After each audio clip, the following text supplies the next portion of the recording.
Hello friends, എന്നാ എൻ്റെ വിശേഷങ്ങളൊക്കെ? സുഖമായിട്ടിരിക്കുന്നു. എനിക്ക് നല്ല നാടൻ പോത്തിറച്ചി കിട്ടിയിട്ടുണ്ട് കേട്ടോ. നമുക്ക് ഇവനെ ഒന്ന് ഉണക്കിയെടുത്താലോ? നല്ല ഇടിയിറച്ചി ഉണ്ടാക്കിയാൽ ഇത് വെച്ചിട്ട്.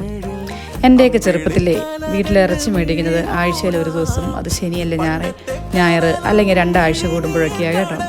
അപ്പോൾ ഇറച്ചി കൊണ്ടുവരുമ്പം തന്നെ ആദ്യം മമ്മി ചെയ്യുന്നൊരു പരിപാടിയുണ്ട്. അതിൽ നിന്ന് നല്ല ഭാഗം നോക്കി ചെത്തിയെടുത്ത് ഉണങ്ങാൻ വെക്കും. അത് നമ്മുടെ ചിമ്മിനിയുടെയൊക്കെ അവിടെ പുകയൊക്കെ അടിച്ച് ഉണക്കിയെടുക്കും കേട്ടോ. എന്നിട്ട് നമുക്ക് ഇറച്ചിയൊന്നും ഇല്ലാതിരിക്കുന്ന സമയത്തോ അല്ലെങ്കിൽ അത്യാവശ്യം കറിക്ക് വേണ്ടി വരുമ്പോഴൊക്കെ അതെടുത്തത് നമ്മളങ്ങനെ ഇടിയിറച്ചിയായിട്ട് വറുത്തെടുക്കുകയോ അല്ലെങ്കിൽ പയ്യെ അതൊരു കറിയൊക്കെ ആയിട്ട് ഉണ്ടാക്കുമായിരുന്നു കേട്ടോ. നല്ല ടേസ്റ്റായിരുന്നു അതിന്. അപ്പോൾ എനിക്കിവിടെ പോത്തിറച്ചി കിട്ടിയപ്പം ഞാനും ഒന്ന് പരീക്ഷിച്ചു കേട്ടോ. ഇവിടെ ചിമ്മിനിയൊന്നും ഇല്ല. അപ്പോൾ പുറത്ത് വെയിലത്ത് വെച്ച് അതൊന്ന് ഉണക്കിയെടുത്തു കേട്ടോ. ഒരു 3 ദിവസം കൊണ്ട് ഉണങ്ങി കിട്ടി. നല്ല വെയിലുണ്ടായിരുന്നു. അപ്പം ഞാനും ഇടിയിറച്ചിയൊക്കെ ഉണ്ടാക്കി. നല്ല അടിപൊളിയായിരുന്നു. നിങ്ങളൊന്ന് പരീക്ഷിച്ച് നോക്കണം കേട്ടോ. വീഡിയോ ഇഷ്ടപ്പെട്ടാൽ ഫോളോ ചെയ്ത് കൂടെ കുടിക്കുക കേട്ടോ.